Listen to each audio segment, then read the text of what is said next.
What if you've already started healing, but you're still carrying pieces of the past you haven't fully let go of?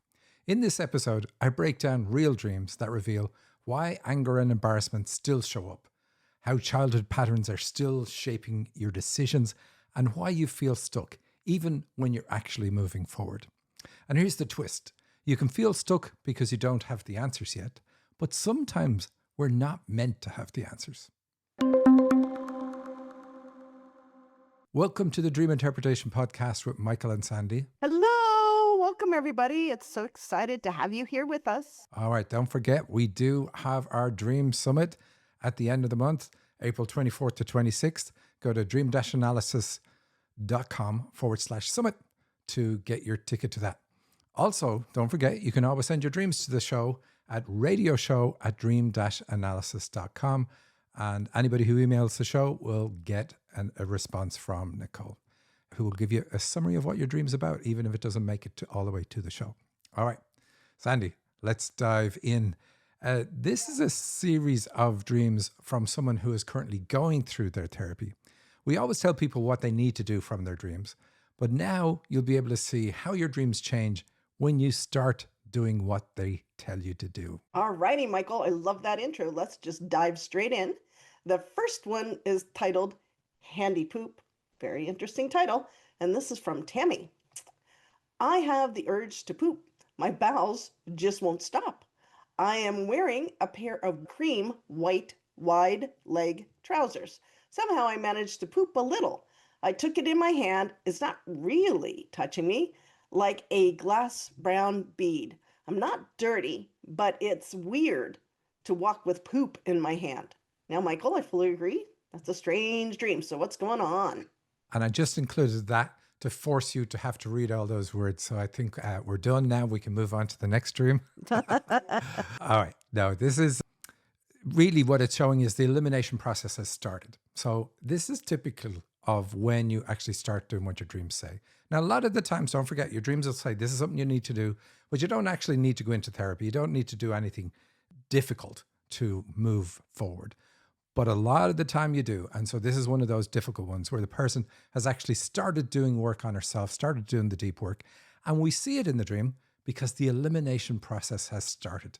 But she's still carrying the effects for now. So she's eliminating stuff, but it's still left in her hand. So it's not processed, it's not fully gone, but the process has begun. It's a very simple dream, and it's always good. We always say on the show, bathrooms are usually about elimination, not necessarily physical, psychological elimination. Like if you vomit in a dream as well, it's a positive thing because you're getting something out of your system. And this dream shows that. Nice, short and sweet. And so if you're in a therapy and you have a dream like this, you know the therapy is working. That's really the point. You know it's working. It's just not done yet. It's going to take a number of weeks. Very interesting. Okay, so we have a pair, a cream white wide leg trousers. So what's up with the colors? So cream is the antidote to pink in a dream. It's about dealing with issues around mom. But then trousers are also a masculine energy symbol. So we've got a person who's actually working on healing the birth process. Now, most of the time, when we include dreams on the show, the person is working on issues around mom or they are working on issues around dad. And the dreams are very focused. Typically, the way therapy is meant to work, the way life is meant to work, whatever issues impact us by mom. So mom could affect our ability to love others because we learn to love from mom's unconditional love of us. But you can also affect our masculine energy if she's very controlling and so on, very masculine in her own approach. So by working on the one person, we can actually end up working on both masculine and feminine energy. But working on masculine and feminine energy is way too abstract for the human mind. So we need to focus it down and pin it down to, okay, what am I actually working on? Am I working on the fact that I don't feel loved, which would be feminine energy? Do I judge myself very harshly? That would be feminine energy. Or do I doubt myself? That would be masculine energy. So we're much better when we understand what we're working on. What is the pain point? Rather than if I just said, hey, we're working on masculine energy or feminine energy. That really means so little to people.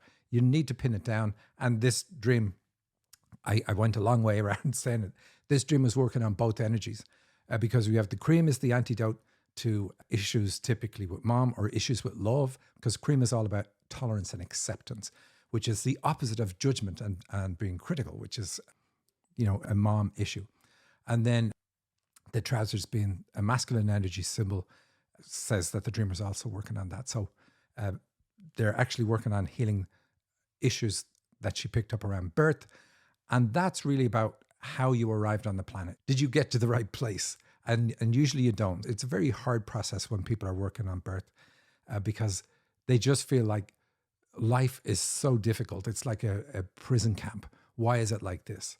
And that's why I say it's difficult work. But here we see clearly from the dream, the elimination around the issues that were picked up or that impacted her at the start of her life are actually being worked correctly. Very good. So, what about the glass brown bead? So the glass brown bead tells us that the dreamer is psychic. That's what glass tells us. Brown tells us that it is a practical ability that she has, and she has it from birth. And we would expect when we see dreams about birth that we're going to see our gifts in the dream. So this is one of those. And then, Michael, what about the not dirty? Why would she point that out? So whatever a dreamer says in a dream is always important. And we see this on the show many times. Like this should be flashing on the page as you're reading this dream. It would be like if I came in and said, relax everybody, I wasn't shot. You would immediately say, what on earth happened? Why did you say that? Because you know some traumas after happening. And so when somebody says, I'm not dirty, it means something makes them feel dirty. And it's in this case, it's pretty bad. I think we might even see it in some of her dreams, although I think I kept those dreams out of the hopper. But there was abuse in her childhood. And it's referring to that and the fact that we're trying to heal it in the process. Wow, that's really sad. But I find it very interesting how the dreams point it all out. Anyways, let's move on. We have another dream from Tammy, and this one is titled, It Is What It Is. I am angry. Why should I bother? I need to pee and go back to the room. I am sharing the room with my colleague. We work together. I find her anxious, always wanting to prove herself, and at the same time, using people. Sometimes I'm the used one, and I don't like it. She's not in. The bathroom had no toilet. I can only use the shower. Its floor was covered with a rug. I pull back the corner and off I go. When I turn around, I realize she's already in the room with me. I am a bit embarrassed and a bit in my right to pee. It is what it is.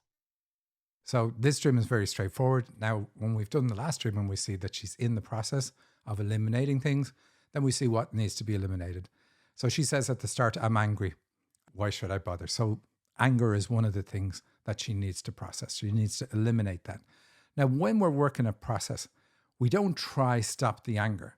We let ourselves feel it because we know that the anger is in response to how I was treated. And so when we start poking the bear and looking at what is under the surface with you, because here, like she says, the place was covered with a rug, and she pulls back the corner of the rug. So she's looking under the surface and eliminating what's under the surface. That's what that symbolism really means. And she's angry about what's there. And she was angry at the time. So the anger comes up now in our life today because we were angry at the time, but we were a little child. So there was nothing we could really do about it. Anyway, so anger has to be processed. And then we see a colleague, doesn't matter who the colleague is. We typically pick people who have the same kind of traits as mom. I asked her about that. She said, absolutely. Mom used people. Mom had to prove herself. Mom could make me feel embarrassed. So we see those all being referenced here. These are things that she's got to deal with. And yeah, the feeling embarrassed clearly is shown by being in the room. And that will also tell us that mom didn't give the dreamer privacy. And when I asked her about that, she said, yeah, all the way through my life, I always felt like I was being watched. So she's watching me so that she can criticize me. Very, very harsh environment. Wow, that is so sad. So, what about the shower? No toilet. So, what's going on with the no toilet and she has to use a shower? So look at the last dream where she does eliminate, but she's still carrying the poop around. So in this dream, it's kind of similar. I have difficulty eliminating because there's no toilet here. So again, we're in the process, but we haven't got to the point yet where I've started letting go of things.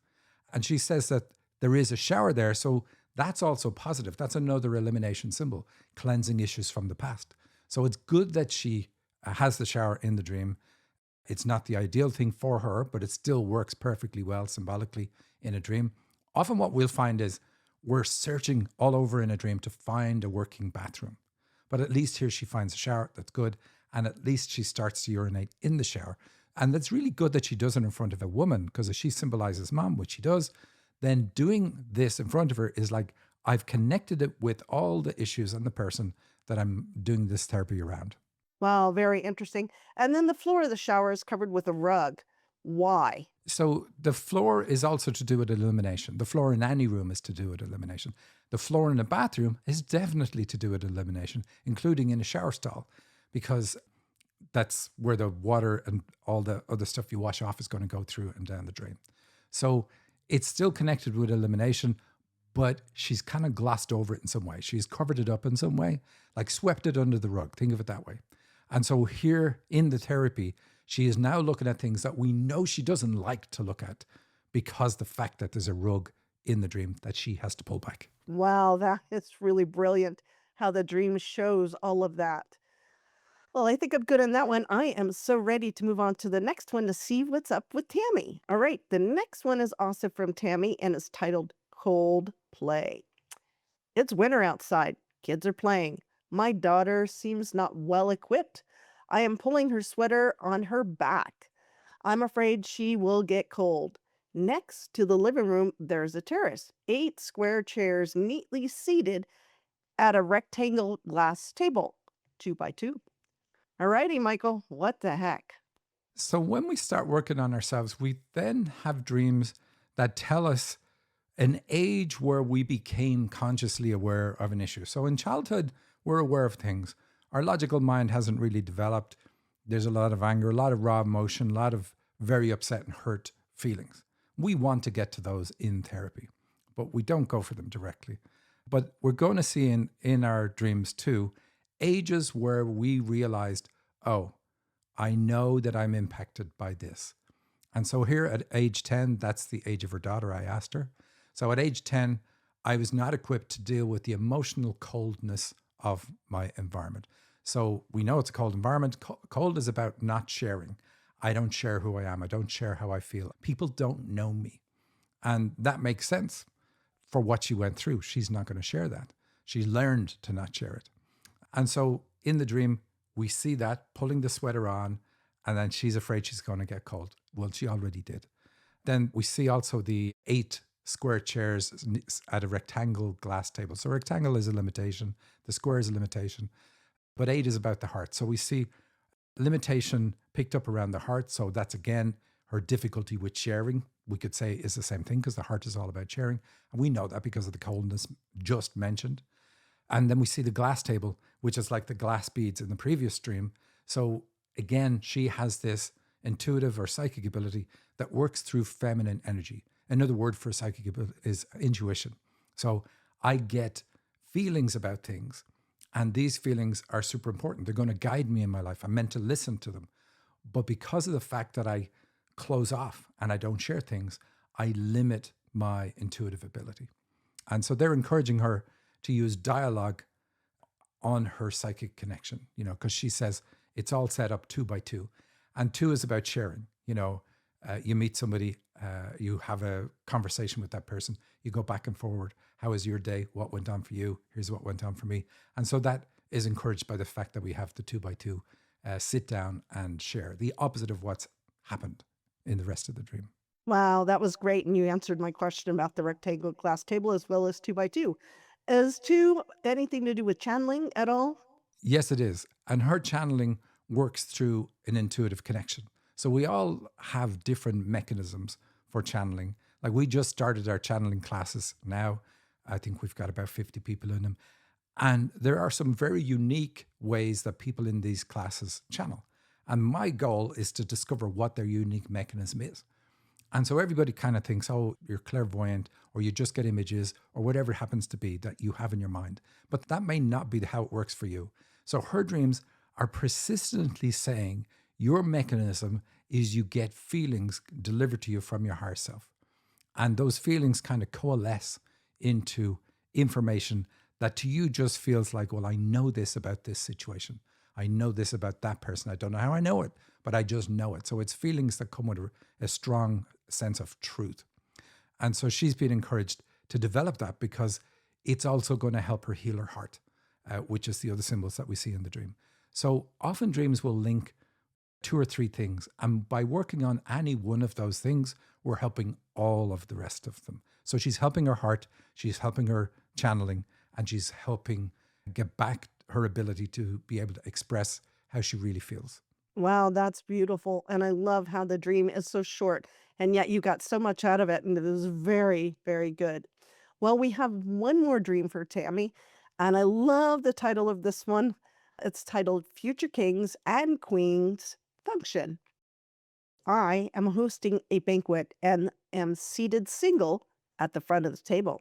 The event was future royalty only, like princesses and princes. Most of them looked like women wearing colorful dresses with beads and sparkling stones, big headpieces sometimes covering their faces. They were seated at a table in groups of 4 or 5. Each of them presented themselves to me, one by one, as if to show me they were wronged in some way. One young man stood out. He had short, curly, dark hair and was wearing black net tights covered with a fabric that wanted to be a skirt, possibly. He was wearing makeup and almost passes as a female. Most of the males were quite feminine looking. The crowd scattered. I see someone sneaking in the back. I am alone, and I go to pursue with caution. We are one floor above. She/I dive into the rectangular glass pool. I could see the ballroom from the water. Very interesting. All right, Michael, what do you have to say? I love the future kings and queens. She says she/I because she sees a person in the dream, but she also knows at the same time that it's her. We know that she's got spiritual leadership as an ability because we see kings and queens. They are leaders, and in dreams, it always symbolizes spiritual leaders. Whatever's in your dream like that, you have it. So she has it. The event was future royalty. So this is coming for her. Quite positive. She said, most people look like women wearing colorful dresses with beads and sparkly stones. That's nice. That's all about expressing the feminine. Spiritual leadership works through that. But then she says, people are wearing big headpieces, sometimes covering their faces. And so clothes in dreams represent attitudes and roles. So here with the faces covered, it means that people are so consumed in the role they're playing that they lose themselves. And when I channeled on that, they said that she got lost in the role of being a mom, which I find is really intriguing to think of that. Like, it's interesting because it is a role, but it's only a role that you play hard for a certain number of years in your life. Like when your adult daughter leaves the nest and goes off to college or later gets married and has her own kids, your role changes. And if you lose yourself in that particular role, it's going to be much harder for you when those things happen. But why do people get lost in roles? They get lost in roles because there's a trauma that they feel comfortable getting lost in this other role. What else have we got?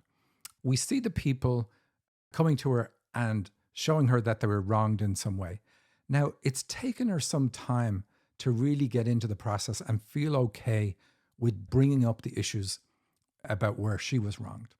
And so these people in this dream are showing her that this is okay to do. Like, just do what everybody else is doing. It's fine. And she's uncomfortable with that. Still uncomfortable with it today, but it's happening in the dream to show her it's okay. And she's also the center of attention of all of it. So it's really all about her. And, you know, the sad thing is, though, it doesn't matter what her level is. So here we see she's a spiritual leader and all that. We still carry the pain in our life until we do something to deal with it. Then the part about the guy wearing net tights, black net tights, and then covered by fabric. So he was a bit embarrassed. Like, he wanted to cover up because he felt exposed by the tights that he was wearing. And so this is a fear because it was black net tights. This is a fear she has that he's representing in the dream. And then covering it with a skirt is, I adopt a masculine approach out of fear of being exposed. I'm at a disadvantage in the role that I'm allowed to play as a woman compared to a man. That's really how she feels in life. Does that make sense? Then we have this sneaking person. I asked her about the sneaking person. She said, oh, it was a child. So really what this says is I hide since childhood. And the solution is given at the end of the dream because that child dives into the pool. So she's been told, look, you need to dive into life. There we go. Very interesting. So once again, you have a glass pool. It's rectangular. So what's going on with that? Yeah. So intuition is it. Water in dreams, a pool, the ocean, a river, a canal, they all represent our spiritual side. And it's also life, because our life is a spiritual journey. So everything in life is a spiritual journey, part of our spiritual journey. So she's been told, look, dive into this. First of all, uncover the hidden you, the part of you that you've hid since childhood. And when you've rediscovered that, dive into life head first. And I like that right after she does that, she says, I can see a ballroom. So this is quite positive. Like when she dives into life, she's going to see positive things about life because the ballroom is really fancy and well lit up. What about the crowd scattering? They didn't really scatter. It's just how she put it. And I asked her about that because it seems like they all just like somebody fired a shot and they were gone. And she said, no, they just everybody like left. And it brings up the I feel alone in life, which is a big part from this part on in the dream. So feeling alone, but then she also hides herself. Like those things go together. Like, why do I feel so alone? Well, you're alone because you don't want to be seen. You want to be hidden. And we saw that in the other dream. Like, I don't share how I feel. That's part of how I stay hidden. And then we complain that people don't notice me. People don't love me. Well, they don't even know you're there because you hide so much. And then we have people seated at a table that were in groups of 4 or 5. So what's going on with the numbers? It's about spiritual leadership. Groups are always about spiritual leadership. We know spiritual leadership because of the kings and queens, and then people sitting at the tables in groups. So this gift is something she's meant to use. It's on the table for her, but she limits it. But it's still part of her karmic path. Limitation is 4. And we see the rectangles and squares. They're also the number 4 in a dream, which is why I've been saying all the time, she limits these things. So she's got to stop that limitation because it's part of her path. Wow, very interesting. I like to see, it seems like in this dream, she is really digging in and working on stuff. It feels like she's moving along. Would you agree, or any comments about this journey she's been on? Oh, with all of these dreams, it shows she's moving along, no question. And it's going to start feeling good for her at this stage because things are moving forward properly. Or at least, properly is not the word, but moving forward in a way that she can feel a sense of relief that they're moving. And it depends on the person. Sometimes it can take 3 weeks. With her, it was a little bit longer. It took about 5 to 6 weeks for things to really start getting into a groove and moving for her. But that's because of the sensitivity of the issues that she's working on. I mean, every one of us were different. So, when we work with people in our processes, we stay with them till they get done. We don't have a set number of weeks. We don't say, hey, you've got 11 weeks and by that stage, you're going to be healed. It could take 5 months. We don't know. Most people get through all their stuff. It probably averages around between 9 to 12 weeks. But some people it takes longer and we stick with them. And some people will work with mom. And when they get to the end of working with mom, because of the entanglement with both parents for the issues that they're working on, they need to take a short break of a week and then start working on the other parent. So if they're working on mom, they then start working on dad. And then we don't know how long that's going to take either. So whatever is needed to actually get to the bottom of the issue that you're working on, that's what we do. And very typically when we work on birth issues like this dreamer's doing, we have to finish it off by working on mom as well, because that brings the joy back into life. Reconnecting with the feminine, reconnecting with our heart, reconnecting with the spirit world makes us feel happy to be alive again. And this process can be so heavy that we need that at the end of it. Wow, Michael, I loved seeing the journey that Tammy's been on and to actually see that the process is starting to work for her. Thank you for bringing these dreams forward and letting us take a look at them. I think that's all we had time for this week. It is indeed. And we will see you at our Dream Interpretation Summit, April 24th to 26th. If you listen to this show, you will love that. And it's very interactive. Sandy's making me do a lot of work on the stage, interpret a lot of dreams. live on the stage, and then lots of new material. So we're very excited about that. It's always interesting to introduce new stuff, looking at dreams through a slightly different lens. And that's our goal for this time around. So dream-analysis.com/summit if you want to get a ticket to that. See you next week. Bye.